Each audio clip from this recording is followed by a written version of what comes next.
Puji Bapa Yahweh, kita buka kitab Hakim-Hakim ya. Hakim-Hakim pasal 3 kita baca ayat 1 dan 2 aja ya. Nanti saudara baca semuanya di rumah. Hakim-Hakim pasal 3 ayat 1 dan 2. Kita akan baca bersama-sama kedua ayat ini, dan supaya bacaannya sama kita baca sebagaimana tertulis di depannya. 3, 4.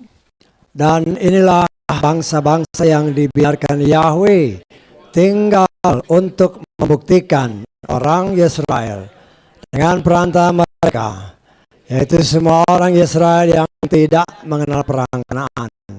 Maksudnya supaya keturunan orang Israel tidak mengenal perang yang sudah-sudah itu dilatih berperang oleh Yahweh. Amin. Silakan duduk ya.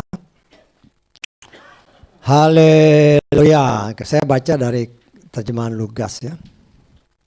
Inilah bangsa-bangsa yang dibiarkan Yahweh tertinggal, supaya dengan perantara mereka orang Israel dapat diuji.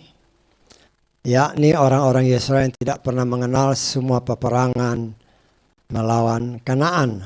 Maksudnya ialah supaya generasi Bani Israel yang tidak pernah mengenal peperangan yang sudah-sudah itu dapat dilatih berperang oleh Yahweh. Puji Bapa Yahweh, kita mengucap syukur untuk kebenaran firman Tuhan ya. Kalau kita perhatikan firman Tuhan baik-baik, dari Kejadian sampai kitab Wahyu ya. Kejadian pasal 1, Wahyu 22 ayat 21 ya. Di situ hanya ada senantiasa dua ya. Mau pilih mati atau mau pilih hidup. Mau pilih kutuk atau mau pilih berkat. Hanya dua pilihan. Dan itu sudah sejak awal dinyatakan oleh Tuhan ketika Tuhan menciptakan manusia, Adam dan Hawa. Ya. Adam dan Hawa kemudian di situ ditaruh menurut apa yang tertulis. Ada pohon kehidupan dan ada pohon pengetahuan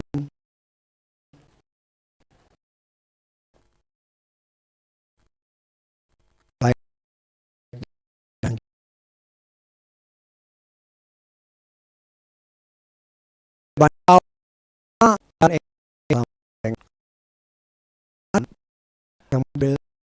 buah. Kemudian banyak penafsiran. Oh, buahnya buah apel. Pernah dengar ya? Buah apel. Ya macam-macam buah lah. Ya. Dengan berbagai macam imajinasi mereka. Tetapi saya sangat percaya bahwa itulah bagian daripada rahasia-rahasia yang banyak orang bahkan sampai detik ini masih percaya bahwa itu ya buah yang dapat dilihat. Ya. Tetapi seperti yang awal saya katakan, ya, semua itu pilihan, mau pilih hidup atau pilih mati. Ya. Firman Tuhan mengatakan, akibat dosa adalah kematian. Betul? Dan setia kepada firman, upahnya hidup yang kekal. Sebenarnya itulah intinya. Bukan buah yang kita bisa lihat, kita bisa petik, kita bisa makan. No, bukan itu ya. Karena banyak sampai sekarang orang menafsirkannya seperti itu. Apakah buah itu bisa memberikan kehidupan? Tidak. Ya. Kehidupan sampai selamanya tidak. Ya. Nah, kita melihat di sini Bapa Yahweh mau membuka rahasia-rahasia firman yang banyak orang tidak atau belum mengerti. Ya, banyak sehingga orang berpikir ya, banyak pelayan Tuhan, oh ini buahnya kayak begini, buahnya kayak begini. Loh. Tetapi saya mengucap syukur oleh kemurahan Tuhan, Tuhan mau buka semua. Ya. Umat Tuhan khususnya yang hidup zaman sekarang inilah. Kalau dibilang kehidupan, apa yang membawa kehidupan? Yesua berkata, akulah jalan, kebenaran dan kehidupan. Siapa Yesua? Yesua adalah firman yang hidup. Kalau kita memakannya, artinya memakan artinya membuat dia menjadi bagian atau menjadi satu dengan hidup kita, maka kita akan hidup. Bisa ditangkap. Jadi jangan sampai kita, ya memang dahulu pengertian banyak orang ya seperti itu.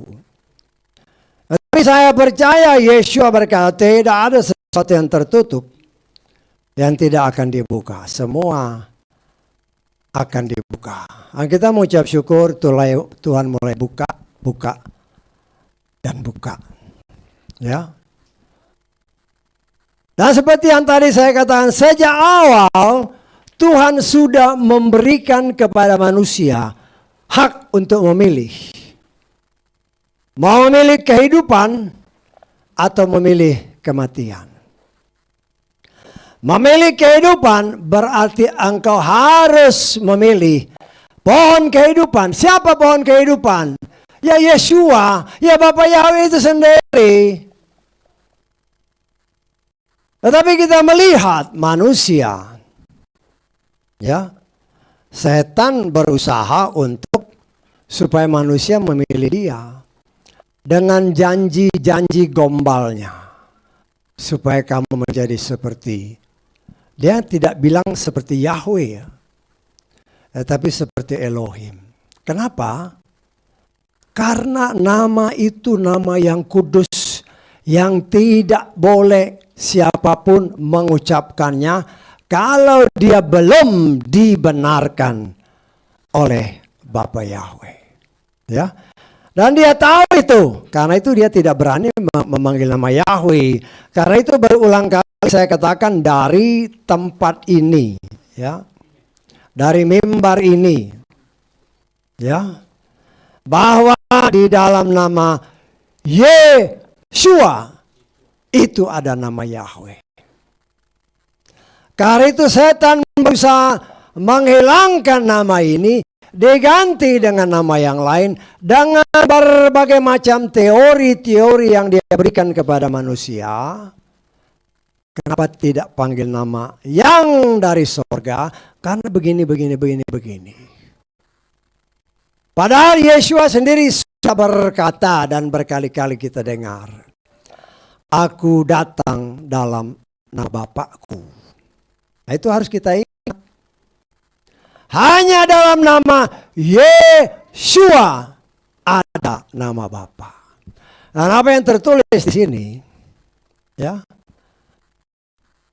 tidak ada juru selamat selain aku. Akulah Yahweh. Tidak ada juru selamat selain aku.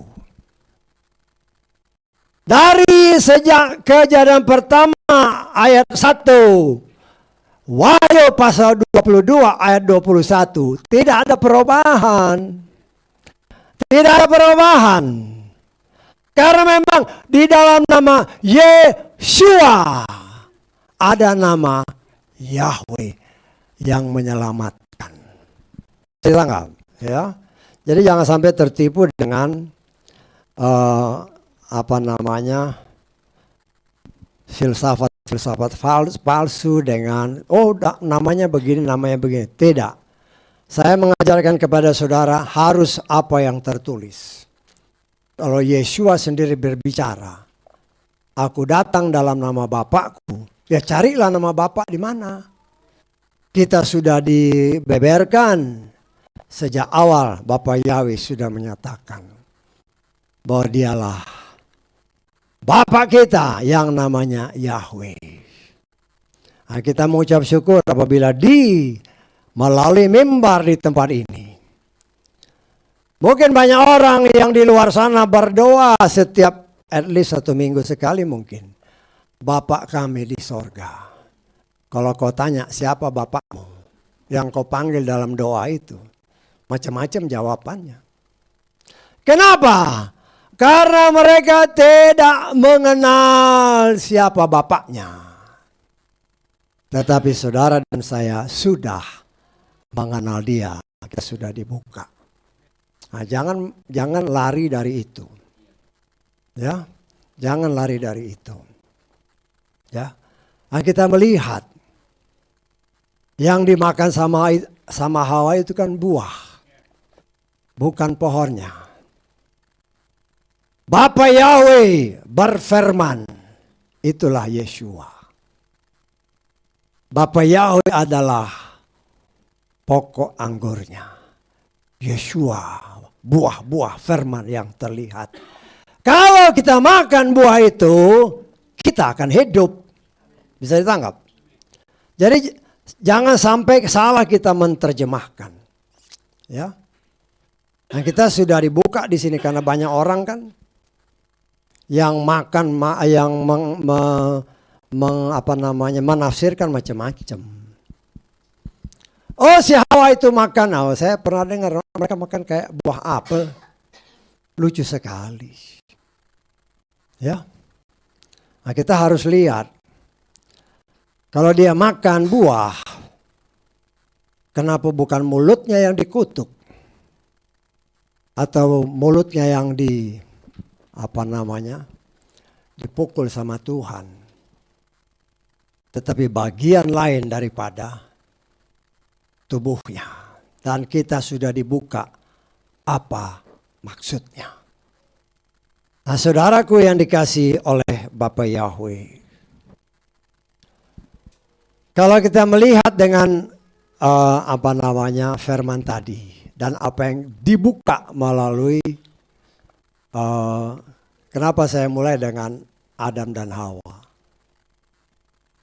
Setelah Adam dan Hawa jatuh dalam dosa, Tuhan mengusir mereka keluar dari Taman Eden. Kenapa? Ya. Ada tertulis supaya mereka jangan makan dari buah pohon kehidupan sehingga mereka hidup selamanya. Kenapa dilarang? Nah, itu kan harus saya mengajarkan saudara untuk kritis supaya Tuhan buka. Tadi kan lagu tadi kan kita minta maka dia akan beri. Bisa ditangkap. Jadi kalau nyanyi jangan hanya cuap-cuap doang tapi nggak ngerti artinya. Saya mengajarkan saudara supaya kita proaktif untuk kenapa ya? Kenapa ya? Ya. Banyak orang kalau kita tanya, kenapa dia diusir terus dipagari nggak boleh masuk? Harus ada pertanyaan. Dan Tuhan, ya mungkin saudara juga bingung-bingung kan, walaupun sudah berkali-kali dibuka. Saya berkali-kali terus-menerus mengingatkan.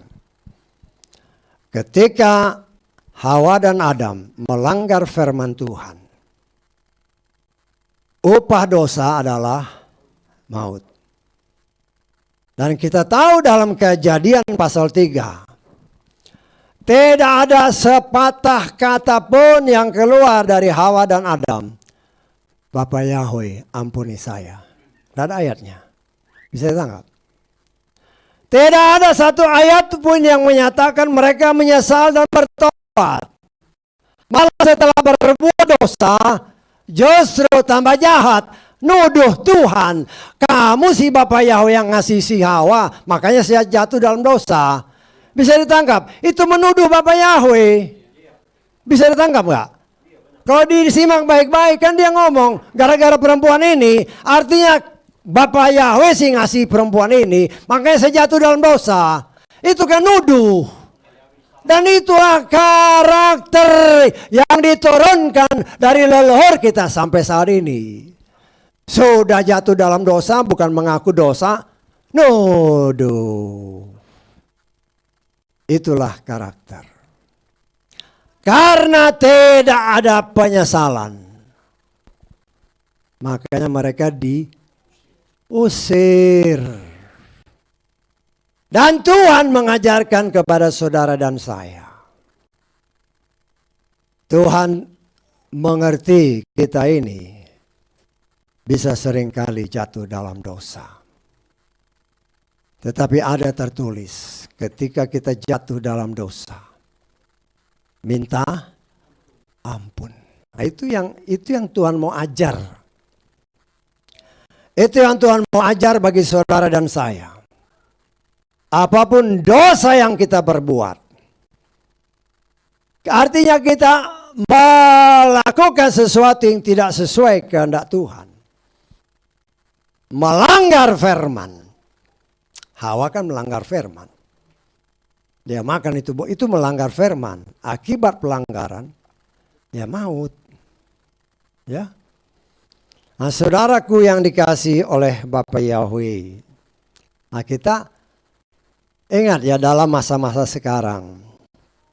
Saya mengucap syukur kadang-kadang kalau kita dengar banyak pelayan-pelayan Tuhan yang menyadari memang waktunya sudah semakin dekat. Ya, sebagai kewajiban bagi seorang pelayan Tuhan, sebanyak jiwa-jiwa yang mendengar apa yang Tuhan taruh dalam lidah mulut bibir seorang pelayan yang diurapi, agar setiap telinga yang mendengar mereka bertobat. Ya, jangan seperti si Adam dan Hawa, Adam khususnya. Ya, dikasih tahu sama Bapak Yahweh bukan bertobat, malah nuduh. Betul nggak?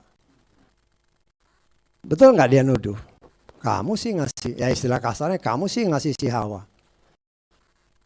Nah itu kan, kalau saya mau katakan itu kurang ajar. Dan itulah yang terjadi dalam hidup kita. Nah saudara yang dikasih oleh Bapak Yahweh, firman tadi. Ya, kalau dari terjemahan ini agak kurang, coba ya. Saudara lihat ini yang ayat 1, saya baca yang terjemahan Lugas ya. Agak beda. Ya. Inilah bangsa-bangsa yang dibiarkan Yahweh tertinggal, supaya dengan perantaran mereka orang Israel dapat diuji. Ada nggak di sini? Tidak ada kan? Jadi segala sesuatu seringkali Tuhan izinkan terjadi dalam hidup kita, itu bukan tanpa maksud. Ya. Kalau tadi saudara perhatikan beberapa lagu tadi, ya. Bukan tanpa maksud. Segala sesuatu yang Tuhan izinkan terjadi dalam hidup kita, itulah bagian dari proses yang sedang Tuhan kerjakan dalam hidup kita, supaya yang tidak benar itu, kalau minggu kemarin diajarkan tentang DNA, karena berbicara DNA itu berbicara juga fungsi dari itunya adalah membentuk karakter manusia. Dan kita sudah belajar ada karakter setan dalam kehidupan manusia. Inilah yang saat ini sedang dibersihkan hanya oleh firman yang sanggup membersihkan. Dan Tuhan jelas dikatakan, orang-orang yang dianggap musuh-musuh bangsa Israel, Tuhan biarkan ada di situ, itu untuk apa? Untuk menguji, supaya orang Israel ini benar-benar semakin dimurnikan oleh Tuhan. Karena dalam kenyataan kan setelah dibebaskan, sedang menuju ke tanah perjanjian, nggak ada air, ngamuk, ya, nggak ada makanan, ngamuk, ya. Bukankah, jangan pikir itu hanya orang Israel, ya, sama nggak jauh beda dengan kita yang hidup zaman sekarang. Ada masalah sedikit, marah. Ada masalah sedikit, ngambek. Ada masalah sedikit, doanya nggak dijawab, marah sama Tuhan. Sama seperti si Hadam tadi. Ya, doanya nggak dijawab-jawab. Apa itu Tuhan nggak jawab-jawab saya? Saya nggak ibadah. Loh kok ngambek sama Tuhan? Padahal itulah bagian daripada firman yang Tuhan sedang injekkan ke dalam tubuh saudara dan saya. Ya, kalau orang diinjek kan, disuntik, itu masuknya kemana? Masuknya ke darah. Betul nggak? Karena darah ini nanti kan yang muter kemana-mana. Dari ujung rambut sampai ujung kaki. Ujung rambut di kepala sampai ujung. Nah itu darah muter. Darah muter juga membawa apa? Membawa oksigen, membawa kehidupan. Ya. Firman Tuhan diinjek ke dalam tubuh kita. Masuk ke dalam darah kita. Supaya bagian-bagian yang kotor itu dibersihkan. Ya, dibersihkan. Salah satu fungsi ginjal apa? Membersihkan darah-darah yang kotor. Sehingga keluarlah. Entahkah melalui keringat. Entahkah melalui pembuangan. Baik pembuangan air kecil, pembuangan air besar. Begitu luar biasa pekerjaan Bapa Yahweh. Itu secara jasmani. Secara rohani, jiwa kita ini pun sedang dibersihkan, disuntik dengan firman. Yang namanya disuntik kan kaget juga kan? Kadang-kadang kalau anak kecil nangis.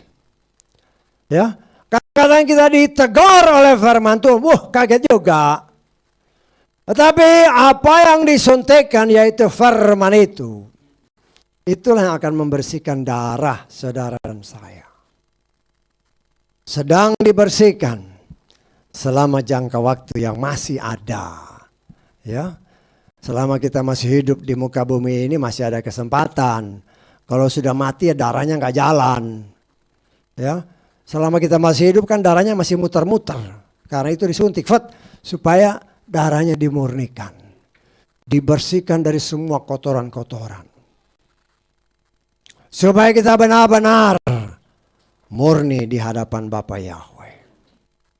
Kita seperti yang beberapa waktu lalu kita diingatkan. Ketika Tuhan membuat Adam tertidur.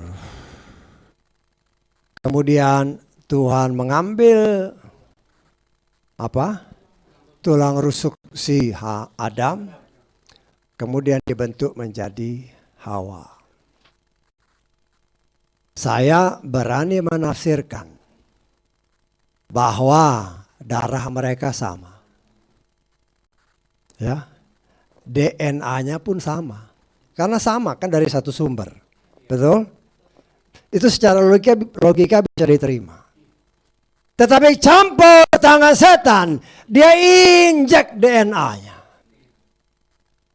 Sehingga tadinya hanya DNA yang murni dari Bapa Yahweh, ada DNA setan.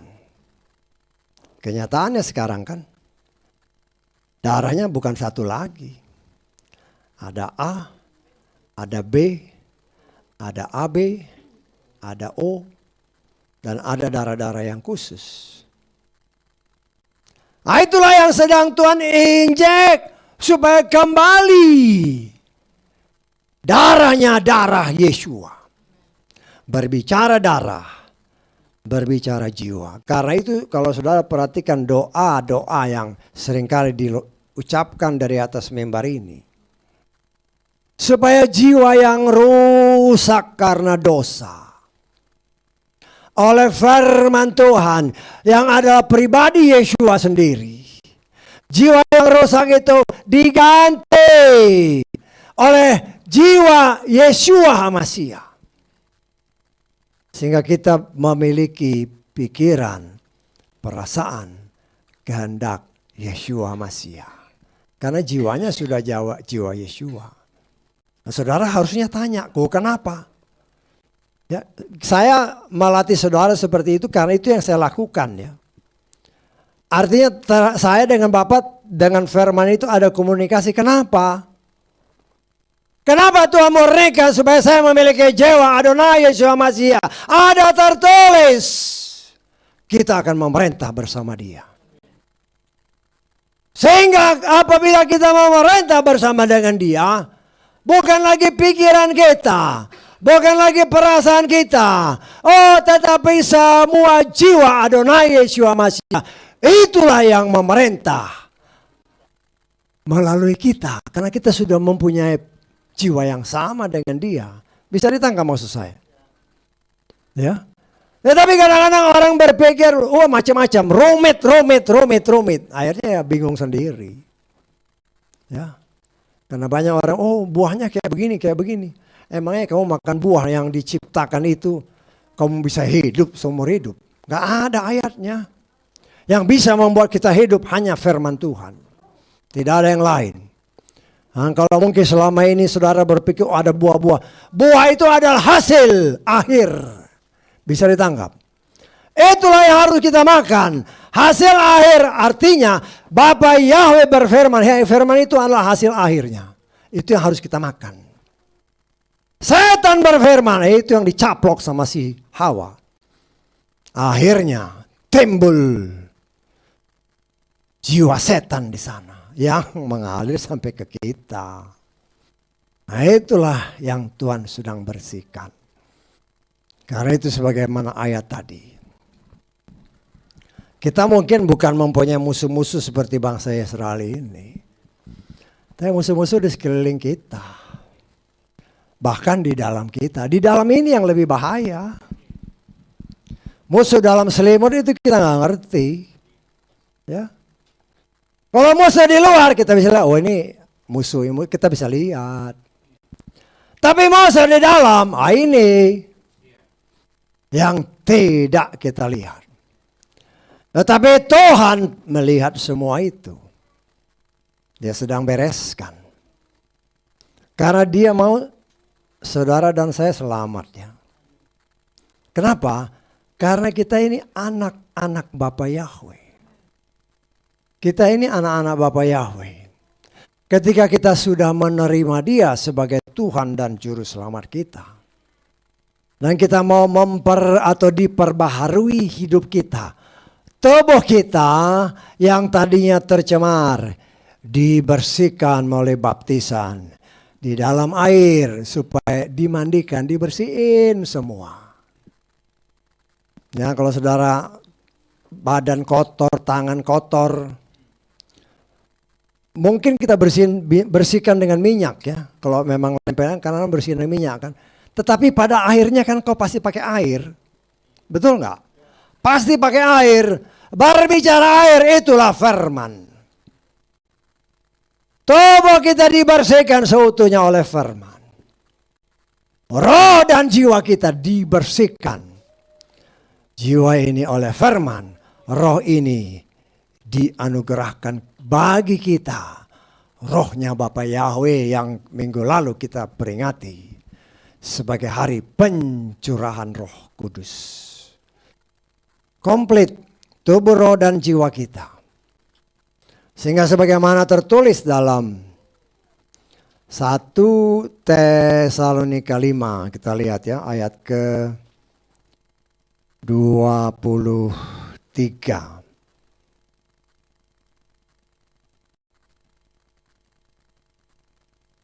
Dan Elohim damai sejahtera, Dia sendiri kiranya menguduskan kamu sepenuhnya. Perhatikan ayat berikutnya. Dan kiranya roh dan jiwa dan tubuhmu seutuhnya terpelihara tanpa celah. Pada apa? Pada saat kedatangan Tuhan kita, Yeshua HaMashiach. Inilah yang Tuhan kerjakan. Melalui firman. Ya, kadang-kadang aduh. Firmannya begini. Oh itulah bagian daripada pembersihan yang sedang Tuhan kerjakan. Nah, tapi kan setan tahu bahwa manusia keinginan dagingnya masih ada. Keinginan matanya masih ada. Keangkuhan hidupnya masih ada. Ya dia bikinlah supaya nikmat-nikmat. Ya kan? Kadang-kadang ya kalau dulu kan kita ibadah kan biasanya di tempat yang terbuka. Di tempat terbuka aja kadang masih panas kan. Ya kan orang masih kipas-kipas gini. Tapi akibatnya kipas-kipas gini gimana? Melek terus matanya. Betul nggak? Sekarang dikasih sepoi-sepoi. Ya kelihatannya sih mikir. Ya pertama-tama ya saya dulu pernah ada begitu kan. Orang baca gini, oh kelihatan wah hebat banget. Kelihatan sambil merem kan. Tapi kemudian sudah bergoyang ria dia kemana. Nah itulah yang terjadi. Setan tahu bahwa ada tertulis. Firman itu yang menyelamatkan kita. Setan tahu bahwa iman datang dari pendengaran. Karena itu dibuatnya anak-anak Tuhan. Terlena dengan udara yang enak. Wash. Mulai bergoyang ria. Ya.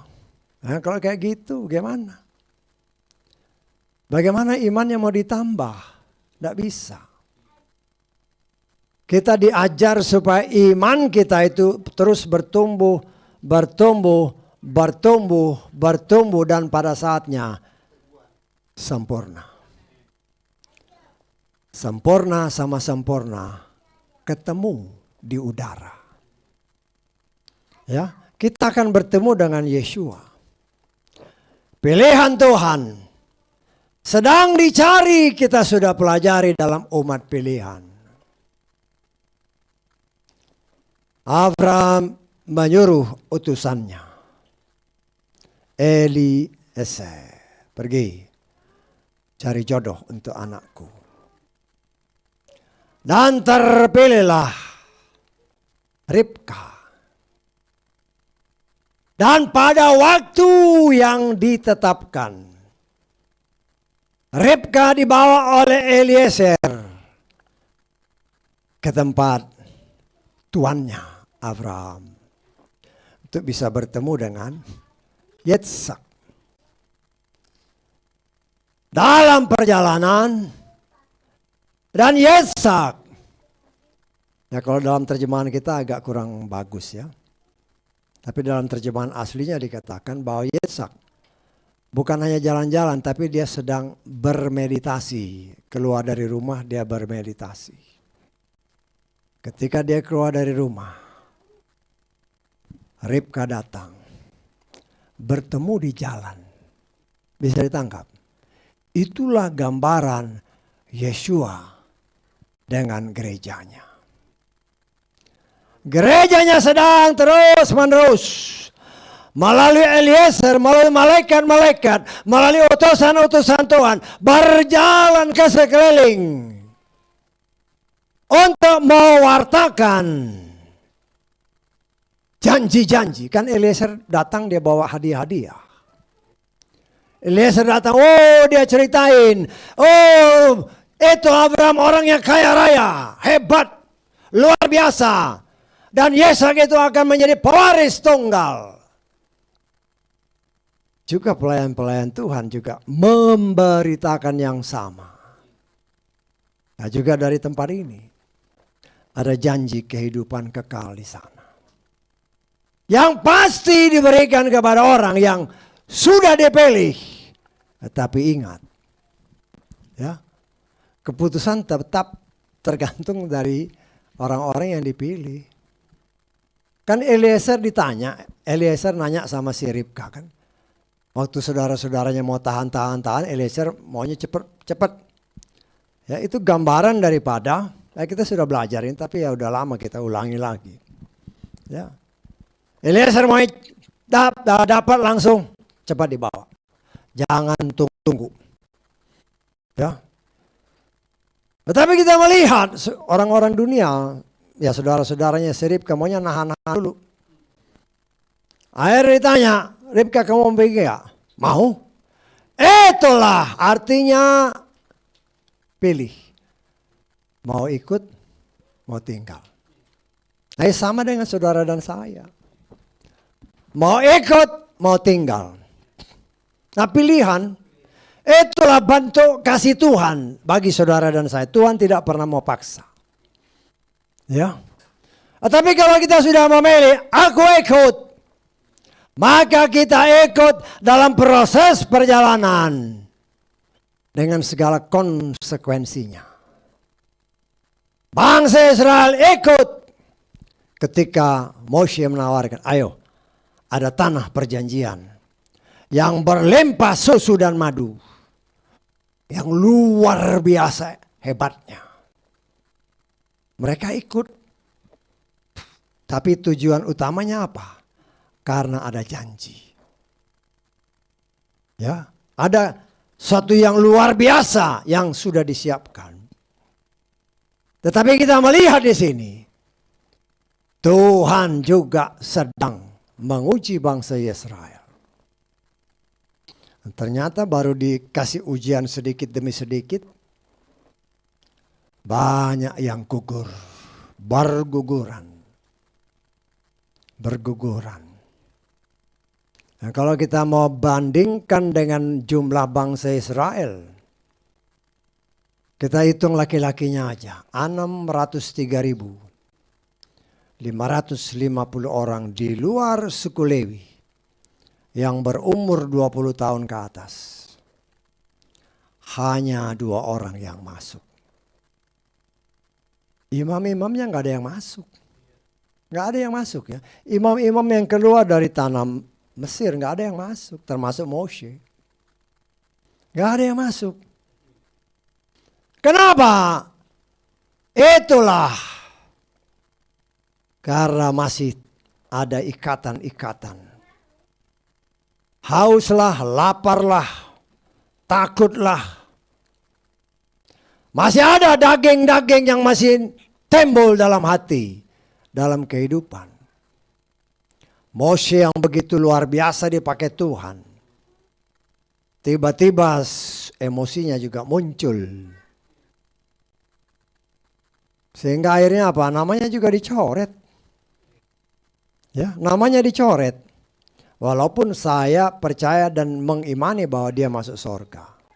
Loh, apa alasan? Loh, ketika Yeshua dipermuliakan di atas bukit, yang terlihat itu Moshe dan Elia. Di dalam kitab Wahyu pasal 11, walaupun tidak disebut nama, tapi dari tanda-tandanya itu Moshe dan Elia. Nah, kita sekarang sedang menghadapi ujian yang sedang Tuhan kerjakan dalam hidup saudara dan saya. Terserah kita kan. Tuhan tidak pernah paksa. Nah, kalau saudara perhatikan inti dari lagu-lagu yang dinyanyikan, ketika kita mengucap syukur, mujizat itu terjadi.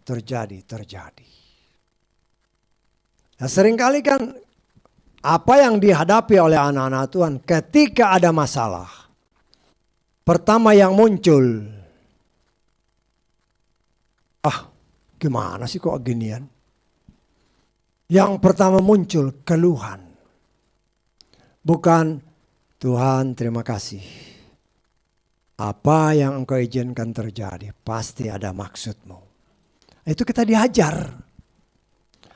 Belajar untuk tidak mengeluh lebih dahulu, tetapi mengucap syukur lebih dahulu. Dan ketika kita mengucap syukur, ada tertulis, mujizat terjadi. Tuhan tidak lupa akan apa yang telah difirmankan melalui para pelayan-pelayannya. Tapi seringkali kita yang lupa.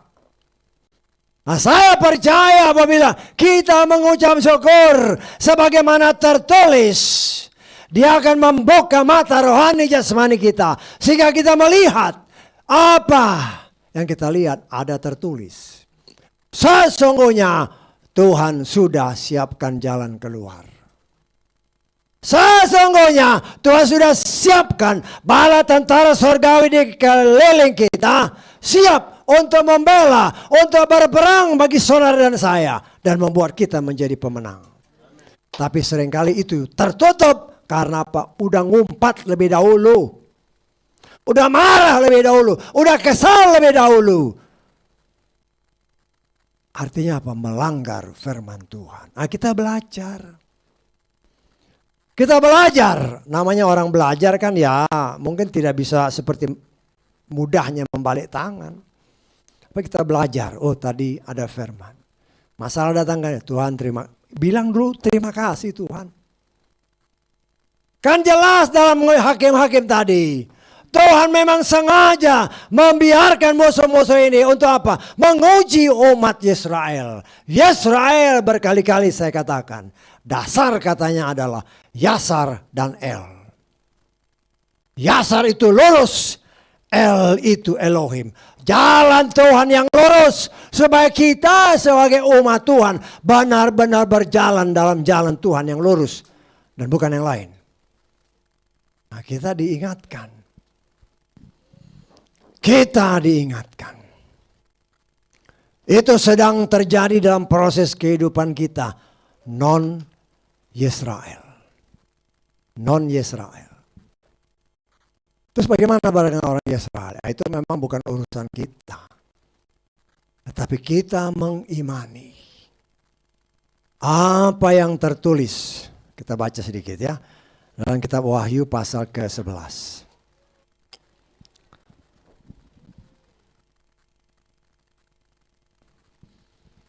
Wahyu pasal 11 kita baca ayat 1 sampai ke 3 aja ya. Nanti saudara baca semuanya.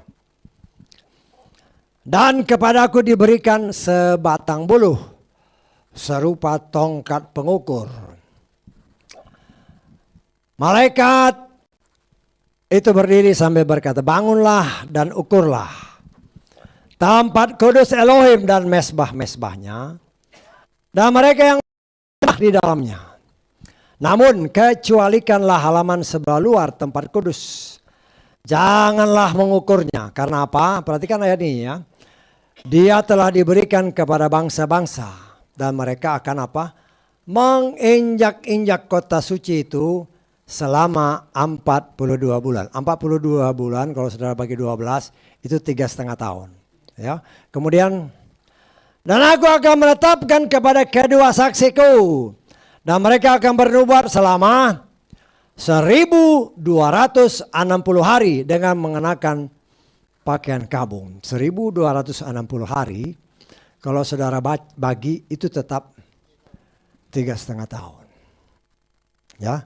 Terus kita lihat lagi. Karena tadi di sana kan dikatakan menginjak-injak. Kita lihat di dalam kitab Sakaria.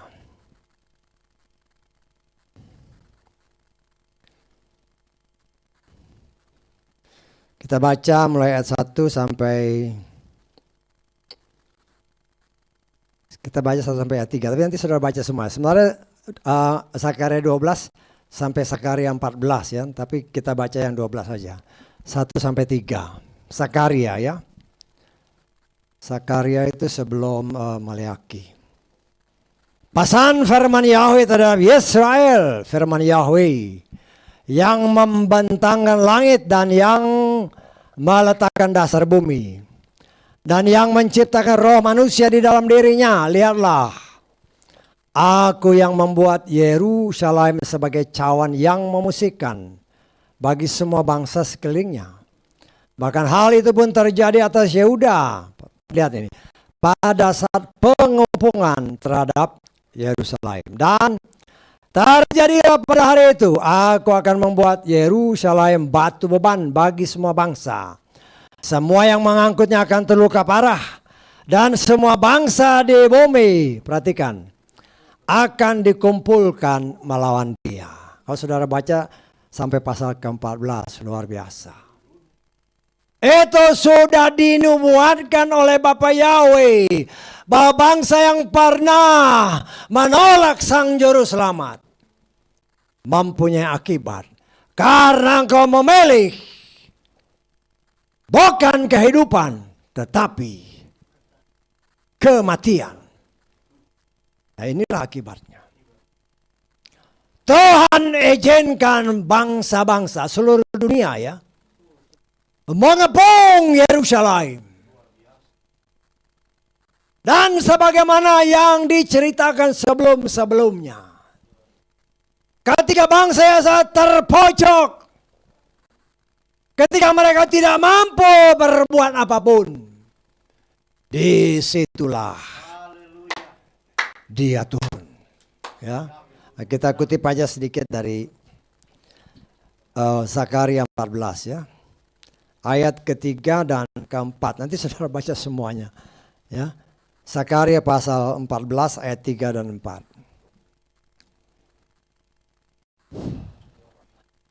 Perhatikan ini. Yahweh akan keluar. Nah, ini. Berani menjamah biji matanya Bapa Yahweh. Maka dia yang akan keluar. Bahkan dia akan terlibat dalam perang. Dengan apa? Dengan bangsa-bangsa itu. Seperti waktu dia terlibat perang pada hari pertempuran. Perhatikan ayat 14. Pada hari itu kakinya akan berjejak di Bukit Zaitun yang terletak di depan Yerusalem. Dan dari sebelah timur. Dan Bukit Zaitun yang akan terbelah menjadi dua dari timur ke barat. Suatu lembah yang sangat besar. Dan setengah dari bukit itu bergeser ke utara. Setengah lagi ke selatan. Ini akan terjadi. Ini akan terjadi. Karena itu sampai detik ini seluruh dunia membenci bangsa ini. Bangsa Yahudi. Jadi saudara harus bertanya dalam hati, kenapa bangsa ini dibenci? Kalau mereka dikasih, tidak mungkin mereka menyerbu Yerusalem. Betul? Tetapi karena mereka benci, mereka menyerbu Yerusalem. Mereka tidak tahu atau tertutup matanya bahwa bangsa ini biji mata Bapa Yahweh. Dia tidak akan izinkan umat pilihannya dimusnahkan. Karena itu dia turunkan nabi-nabinya yang ditakuti, yang dihormati oleh bangsa ini. Mose dan Elia. Kenapa diturunkan? Bangsa ini berseru ketika mereka dikepung. Dia berseru, maka Tuhan turunkan nabi-nabinya. Sehingga melalui nabi ini. Dan saya secara pribadi menafsirkan. Sebagaimana dahulu yang dilakukan Elia. Ketika bangsa Israel menyembah berhala. Elia muncul. Dia susun 12 batu menjadi mezbah. Kemudian dia mempersembahkan korban. Dan saya percaya itulah yang juga saya tafsirkan akan terjadi pada saat itu. Karena saya hanya menafsirkannya. Seluruh dunia akan mengepung Israel. Pasti ada sebabnya. Pasti ada sebabnya. Sebabnya apa? Kemungkinan besar mereka membangun bait suci. Dan kita tahu diperkirakan bait suci itu dasarnya sekarang ini di atasnya sudah ada bangunan tempat orang lain menyembah Tuhannya. Tetapi bukan Tuhannya orang Israel. Ya. Karena banyak orang yang mengatakan, oh itu kan menurut firman Tuhan. Itu bait A. Ya itu bait A bukan bait Yahweh. Yang harus berdiri adalah bait Yahweh. Karena itu ketika mereka bernubuat dengan pakaian kabung, ya tadi kan dikatakan kan, dia pakaian kabung. Karena apa? Bangsa ini bangsa yang tegar tengkuk, tidak berubah-ubah dari dahulu. Karena memang begitu banyak sampai saat ini mereka itu ateis ya, tidak percaya Tuhan sama sekali. Tetapi ada tertulis pada waktunya Tuhan berikan roh yang baru, jiwa yang baru, dan Tuhan menanam Torahnya di dalam hati sanubarinya. Ketika itulah mereka berseru. Ketika mereka berseru ada tertulis. Tadi kita nyanyikan. Tuhan menjawab. Tuhan menjawab. Dan dia berkata, dia yang berperang. Terjadi. Kalau saudara baca ayat-ayat tadi kan, orang berdiri tapi udah nggak bisa ngapa-ngapain lagi. Itu lawan-lawannya. Sudah hangus, tapi ya begitu. Tapi ya saya percaya itu mungkin kekuatan nuklir ya. Tapi kekuatan Bapa Yahweh lebih dari nuklir yang terkuat. Tetapi Tuhan memagari umat pilihannya. Ya. Nah, sekarang aja secara jasmani, musuh-musuh melempar, mengirimkan roket-roket. Tapi Israel punya apa? Dom, ada selubung senjata yang menutupi mereka. Sehingga hampir dapat dikatakan di atas 90% roket-roket yang diluncurkan hancur di atas. Apalagi Tuhan yang membela mereka, dia yang turun. Menjejakkan kakinya di atas bukit itu bukan omong kosong, tetapi itu akan terjadi. Tetapi kita mengimani dan berharap ketika itu terjadi, ya, kita diangkat oleh, itu harus terjadi dulu ya. Baik terjadi, si anti Hamas yang menyatakan dirinya, kita pun diraibkan.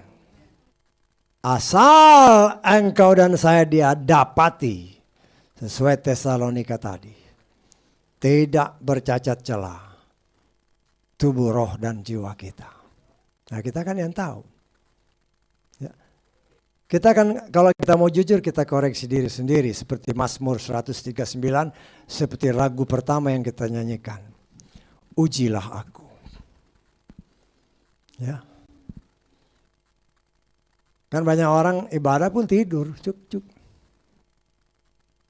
Datang kemari mau ngapain? Mau ibadah ya bukan tidur. Tapi kan banyak orang tidur. Nah saya nggak heran. Karena itu sudah disingkapkan oleh Tuhan. Bapak Abraham yang boleh dikatakan bapak orang yang benar. Juga tidur. Karena dia tidur, keturunannya diperbudak. Banyak orang Nasrani nggak ngerti. Kalau baca dalam kitab Keluaran, karena bangsa Israel semakin banyak, maka mereka ditekan dan diperbudak. Dan karena tidak mau menyelidiki firman Tuhan, mereka tidak tahu karena moyangnya tidur. Makanya keturunannya diperbudak 400 tahun, 4 generasi. Karena tidak menyelidiki ketika Yesua bernubuat generasi ini. Padahal tertulis dalam Torah semua jawabannya. Ya, karena itu saya senantiasa menyatakan dari atas mimbar ini. Torah itu undang-undang dasarnya.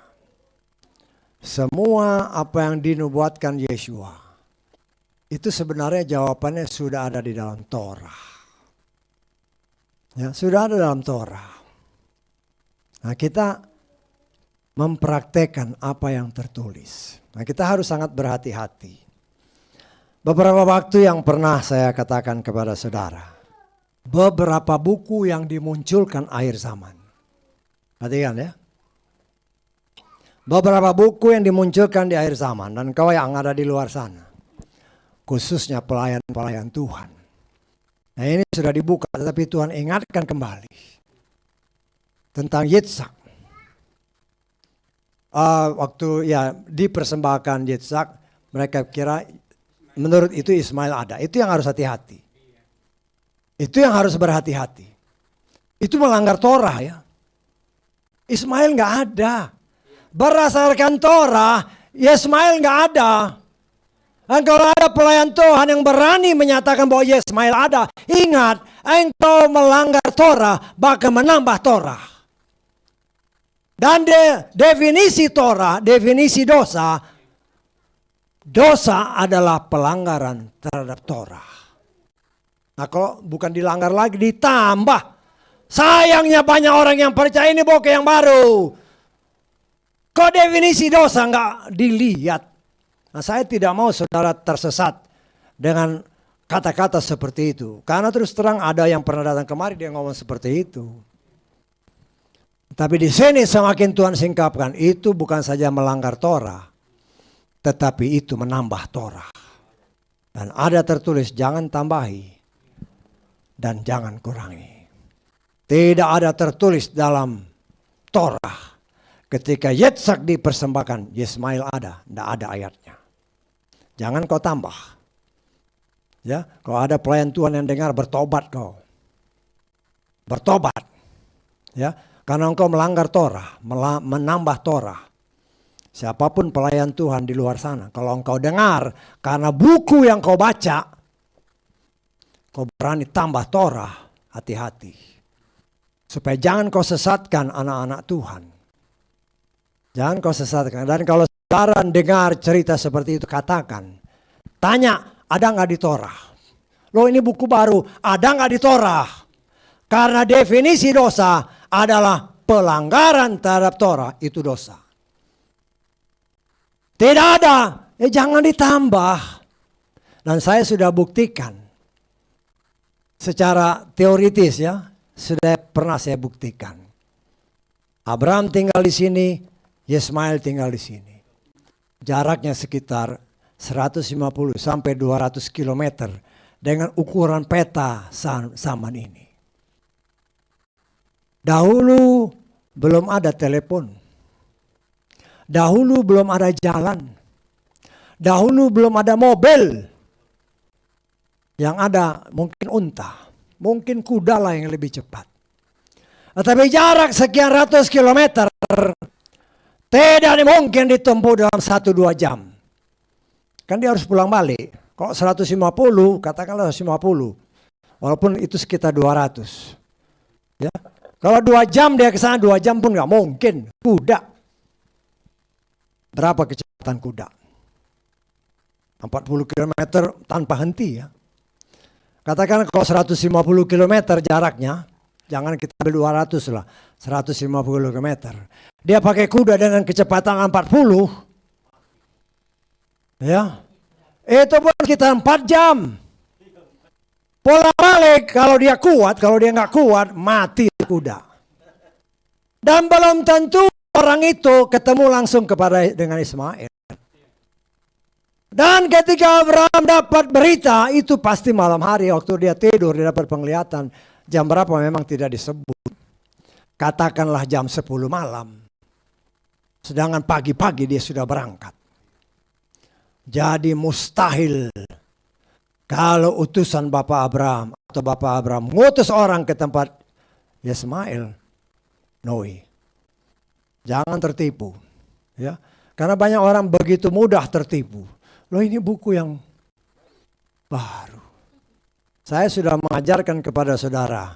Gereja berdasarkan kitab Wahyu. Dilambangkan dengan kandil emas. Nah, saya sudah ajarkan detail. Jangan tertipu karena banyak guru-guru palsu. Dengan teori-teori yang luar biasa. Oh saya baca, Kit Rapture tahun 2026. No way. Saya bilang tidak mungkin. Ya. Saya berani bilang tidak mungkin. Lo emang sok tahu, bukan sok tahu. Nubuat Yesua. Nubuat Yesua. Ketika pohon ara mulai bertunas, saya percaya berdasarkan kitab Yeskiel. Berbicara tentang tunas pohon ara itu berbicara tentang bangsa Israel, ya. Nah, kita jangan sampai tertipu dengan berbagai macam tafsiran orang, ya. Memang kan di sini jelas dikatakan di dalam kitab Matius berapa 24 ya. Kita ulangi sedikit karena ini lagi hangat-hangatnya orang ngomong-ngomong masalah ini supaya jangan saudara tertipu dengan mulut-mulut manis. Tetapi tidak ada dasar firmannya, ya, ataupun tidak tepat penafsirannya menurut saya. Dalam Matius 24 ayat 32, pelajari perumpamaan tentang pohon ara. Bila ranting-rantingnya sudah menjadi lembut, daun-daunnya bertunas, kamu tahu bahwa musim panas sudah dekat. Kita lihat Yeremia 24.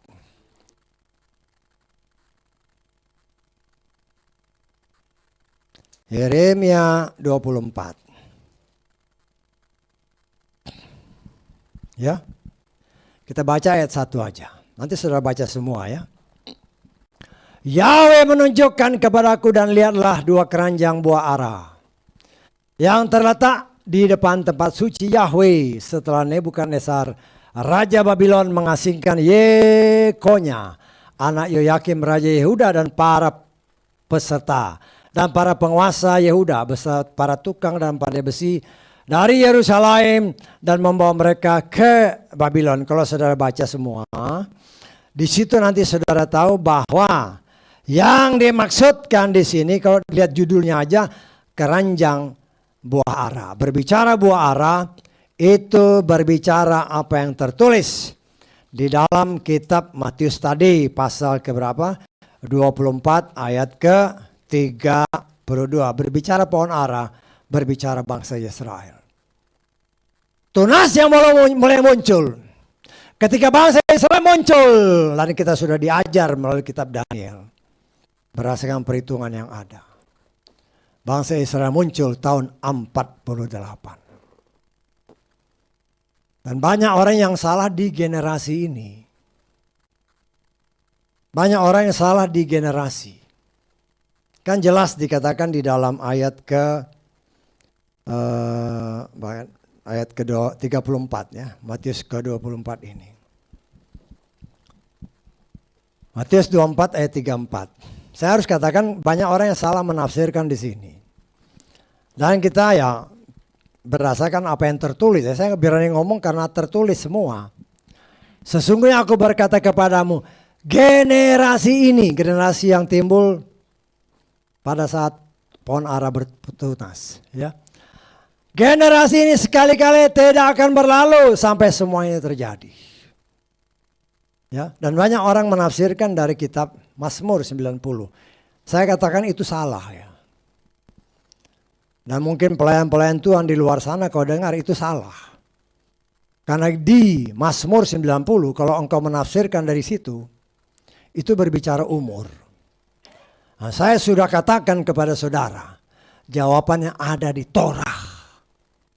Itu yang tadi sempat disinggung pada pertengahan pemberitaan tadi. Karena Bapa Abraham tidur, maka keturunanmu akan diperbudak 400 tahun. Tetapi generasi yang keempat, jadi 4 generasi 400 tahun. Karena itu saya berani katakan, apa yang Yeshua katakan itu tertulis dalam kitab Torah. 1 generasi itu 100 tahun. Kau cuma 1, bukan 1 kalau engkau hitung dari Adam sampai Bapak Abraham. Itu 2000 tahun, 20 generasi. Itu 1 generasi berarti 100 tahun. 2 sudah kuat. Nah, saya percaya itu kebenaran. Bukan saya yang menang, itu firman ya. Jadi kalau ada orang yang menafsirkan tahun 2026 ada pengangkatan, tidak sesuai dengan apa yang dinubuatkan oleh Yeshua. Tahun 28 pun tidak. Karena kalau perhitungan 28 dia pakai 80 tahun. Tetapi kalau tahun 29, antara tahun 29 sampai tahun, kalau tahun 48 pun, karena kan 1948 ditambah 100, itu 2048. Tetapi Yeshua berkata, waktunya dipersingkat. Jadi 2048 pun kelihatannya tidak. Jadi antara 2029 sampai sebelum 2048 itu mungkin. Tetapi tepatnya hanya Tuhan yang tahu. Tetapi saya secara pribadi percaya karena ada tertulis. Ketika Moshe mau diangkat Tuhan, siapkan dirimu. Betul nggak? Kan diangkat Tuhan. Ya mati, Tuhan yang kuburkan. Ketika Yakub mau mati, dia sudah tahu kapan dia mati. Dan dalam perjanjian yang baru, baik Paulus atau Saulus atau Petrus, aku sudah akan meninggalkan tubuh ini. Artinya, berdasarkan semua ayat-ayat itu, kalau saatnya tiba, ya, kalau sebelum pengangkatan saat kita tiba, Tuhan juga ngomong, siap-siap. Senang nggak? Kalau Tuhan bilang siap-siap, senang nggak? Oh saya senang. Yang penting Tuhan ampuni dosa saya, ambil. Yang penting itu dulu. Ampuni dosa saya supaya kalau saya diambil benar-benar bersama dengan Bapakku yang kulayani dengan sepenuh keberadaanku. Jangan kita dalam keadaan cacat, dia nggak bakal masuk bersama dengan dia. Ya, kalau Tuhan panggil ini, siap-siap. Ya berdoa, Tuhan terima kasih. Ampuni dosa saya siap. Saya siap. Banyak kesaksian, termasuk yang pernah saya saksikan kepada bapak saya sendiri. Setelah dia berdoa dengan ibu saya, dia bilang, kayaknya dia ngeliat malaikat. Dia bilang, dia ngomong soalnya, ya saya siap. Dia bilang gitu setelah berdoa, saya siap. Dan kalau toh belum saatnya, dan memang karena kemurahan Tuhan kita akan diangkat, dia pun akan berbicara. Siap-siap. Tapi secara pribadi ya. Secara pribadi. Ya, jangan seperti ada orang-orang, apa yang katanya kemarin juga tanggal berapa 6 itu kan. Tanya ya berbagai macam tafsiran lah. Orang menafsirkan kalau ingat ya, tafsiran itu boleh aja, tapi kalau tidak ada ayatnya hati-hati. Hati-hati. Ada ayatnya pun kita harus cek benar karena banyak ayat lain yang harus kita klopkan benar gak ini. Untuk meyakinkan benar gak ini. Supaya kita jangan tertipu dengan rayuan-rayuan manis si jahat. Karena pernah terjadi.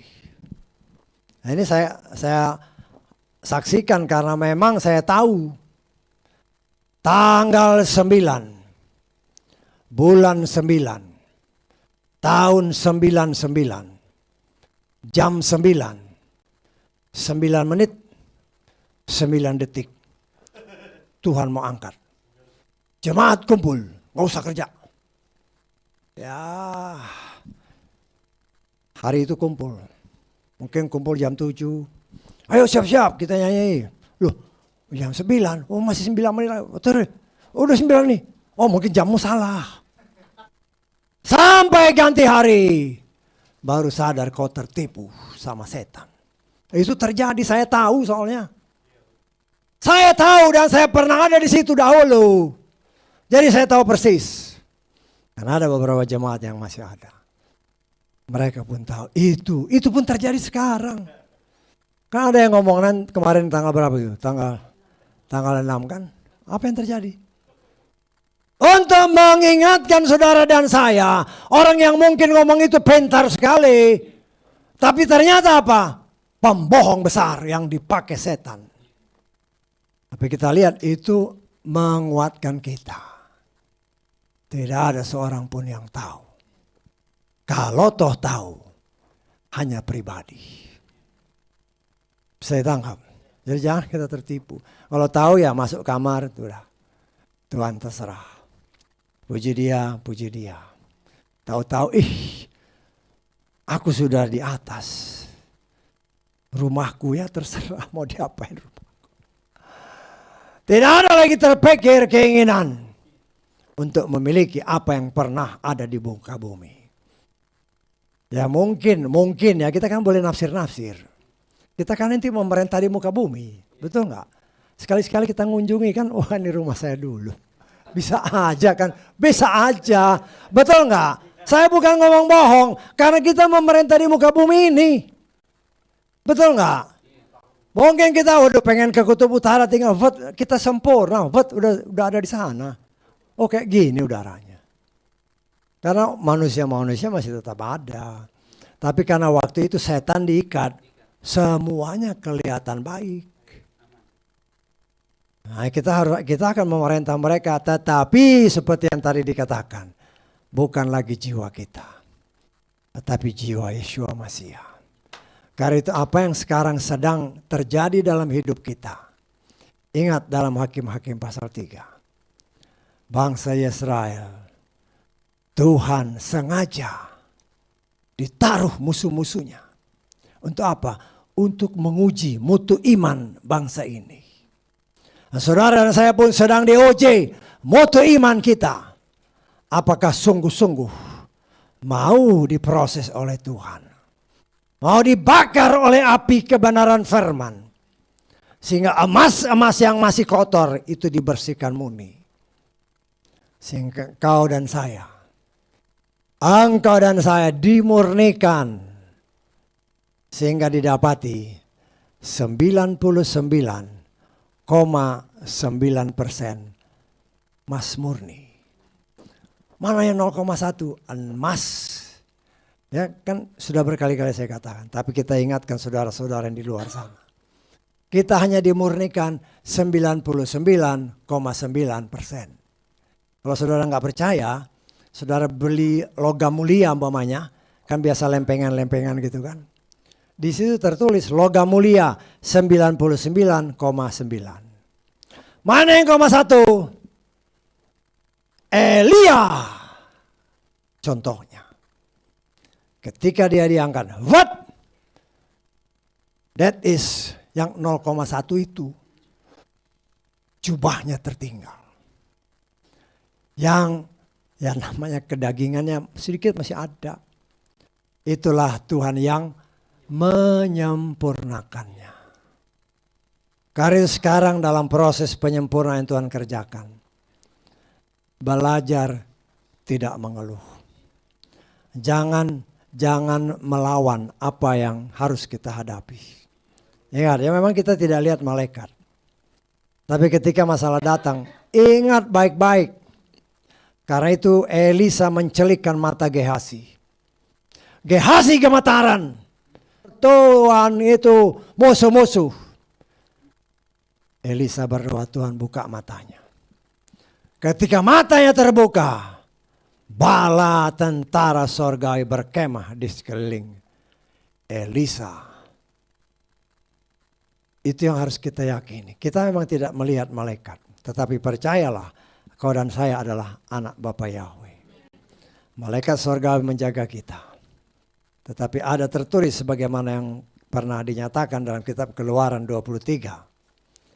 Ya, jangan sakiti dia. Jangan dukakan Roh Kudus. Jangan sakiti malaikat yang menjaga kita.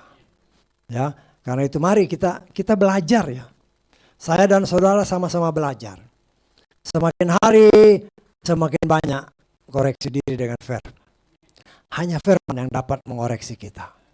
Jangan karena filsafat palsu masuk engkau tergoyang. Jangan. Karena banyak kan dibuktikan itu apa yang tadi dikatakan tanggal 6 itu bohong besar. Apa yang dia tulis juga tahun 26 nanti rapture tidak sesuai dengan tertulis. Saya berani katakan karena tidak sesuai dengan tertulis. Ya. Nah, kita harus hati-hati. Andalkan firman. Karena firman itu yang dapat menyelamatkan kita. Haleluya. Amin. Mari kita bangkit berdiri.